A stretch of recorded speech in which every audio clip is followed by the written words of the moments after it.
Your peace expands every time you decide not to make someone else's urgency your responsibility. If you've been feeling overwhelmed, guilty for pulling back, or drained by someone else's constant chaos, listen closely. Your peace is trying to teach you something. Chosen one, if they showed up on your screen today, it's because you've been holding pressure that doesn't belong to you. Your spirit is tired of being the first responder for other people who haven't learned how to manage their own storms. Stay tuned. Valerie, talk to him. You know what the real trap is? It's not other people's urgency. It's the belief that you're obligated to answer it. Most seekers grew up in environments where your peace didn't matter.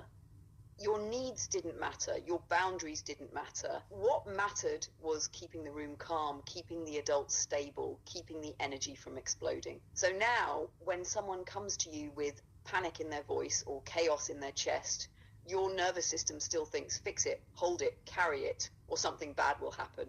But here's the truth, love. Their urgency is a reflection of their inner world, not a demand on yours. And the moment you stop responding to every alarm that isn't yours, you reclaim your power. Because peace isn't passive, peace is a decision. It's choosing your center over their chaos. It's choosing discernment over guilt. It's choosing sovereignty over emotional debt. And here's the wild part. The minute you stop letting other people's urgency dictate your behavior, you'll start to see who is actually connected to you and who is just connected to your availability. Some people don't want you. They want your energy supply. And when you unplug, they call you cold. They call you distant. They call you selfish. But the truth is, that's just what it sounds like when someone loses access to a version of you they were never entitled to. Toxic people will use urgency in hopes you make mistakes. Toxic people will use urgency in hopes that you make mistakes. So you see, chosen one, you are the type of person who has dealt with a lot in your life. You've already seen and done it all. You've seen different types of manipulation. You've seen different types of manipulation from different vantage points, from different angles, from different people, from different souls. So you see, chosen one, these toxic people will come into your life and they will use urgency. They hope that your empathy will react quicker than your logic. They will use urgency because they hope that your empathy reacts quicker than your logic. They see the light in you. They see the beauty in you. They see the empathy in you. They see the kindness in you. And they would love to have that for themselves. But see, the sad thing about it is that they've never experienced it. They don't understand reciprocity. They don't know how to give back what they take. They don't understand reciprocity. They don't understand what it's like to have a loving relationship with someone. They only understand trauma bonding. Protect your peace, chosen ones. Valerie, talk to him. And that's exactly why you can't let urgency move you, chosen one. People who never grew up around real love don't know how to sit in stillness. They don't know how to regulate. They don't know how to receive. So what do? They rush, they push, they throw emotional alarms at you, hoping your empathy will react before your logic wakes up. Because urgency is the shortcut they use to bypass accountability. When someone is operating from trauma, they don't build real connections. They build trauma bonds. That's the only emotional language they were ever taught. Chaos, panic, crisis, intensity, that's their version of closeness. So when they see your compassion, your stability, your patience, your softness, they want it, but not because they know how to honor it. They want it because they've never had it and they can't create it within themselves. And when someone can't create their own internal safety, they try to steal yours. That's why they rush you. That's why they pressure you. That's why they try to spark your instinct to rescue. And pull your empathy faster than your discernment. They get access to your energy before you can think twice. But hear me, urgency is manipulation when it's coming from someone who refuses to self-regulate. Your peace is not stubbornness. Your boundaries are not cruelty. Your hesitation is not disloyalty. It is wisdom. It is intuition. It is self-protection. You're breaking patterns that were in your lineage for generations. They may only know trauma bonding, but you are learning sacred bonding. You are learning connection that doesn't require chaos to feel real. And protecting your peace isn't selfish. It's spiritual hygiene. It's emotional sovereignty. It's the difference between repeating the cycle and ending it. Here's the thing about empathy most people don't teach you. Here's the thing about empathy that most people don't teach you. So you see, Chosen One, a lot of times, because you have went through so much in your life, you know what it feels like to be alone. You understand what it feels like to have no one understand you. You know what it feels like to have no one love you for who you truly are. You understand what it's like to have to create the mask and then break the mask.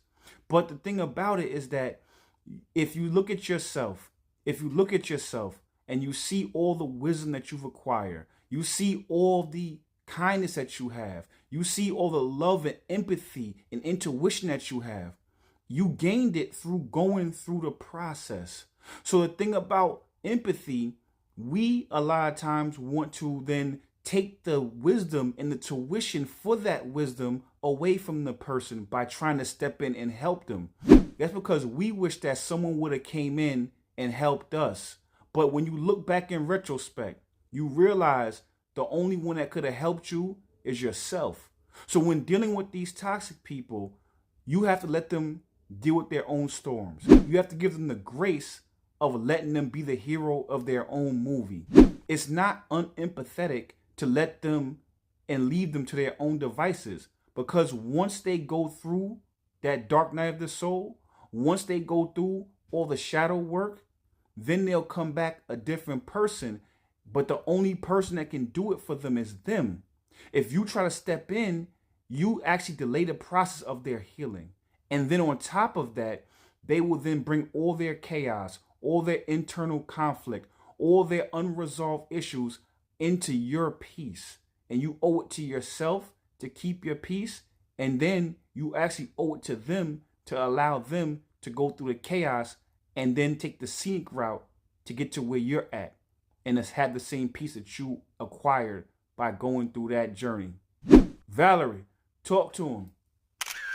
And that right there, Chosen One, is the part nobody wants to hear, because real empathy isn't soft. Real empathy isn't rescuing. Real empathy is respecting someone's path even when their path looks like self-destruction. See, people confuse empathy with interference. They think caring means stepping in, fixing, cushioning, saving. But that's not empathy. That's projection. That's you trying to rewrite your own past by preventing someone else from walking theirs. But here's the truth. The version of you that's wise, intuitive, compassionate, grounded, that version only exists because you went through the fire yourself. No one swooped in to save you. No one handed you the shortcuts. You earned your empathy by surviving the very thing you now want to shield others from. But if you take away someone's struggle, you take away their becoming. And toxic people absolutely hate this truth, because it means you're no longer volunteering to be their emotional crutch, their distraction, their escape hatch from themselves. If you jump into their storm, you don't save them, you drown with them, and then they blame you for not swimming hard enough. Letting someone face their own chaos is not abandonment. It's alignment. It's saying, I believe you have the strength to face yourself. I respect you enough not to interfere with your soul's curriculum. And I love myself enough not to sacrifice my peace for a lesson that isn't mine. Because when someone is meant to transform, life will corner them. Life will strip the mask off. Life will push them into the mirror. And when they finally choose to rise, they rise with wisdom you could never give them. Wisdom they had to earn. So don't steal the journey from them. Don't steal the breakthrough. Don't steal the healing. Protect your peace. Honor their path. And let the universe do what only the universe can do. That's real empathy.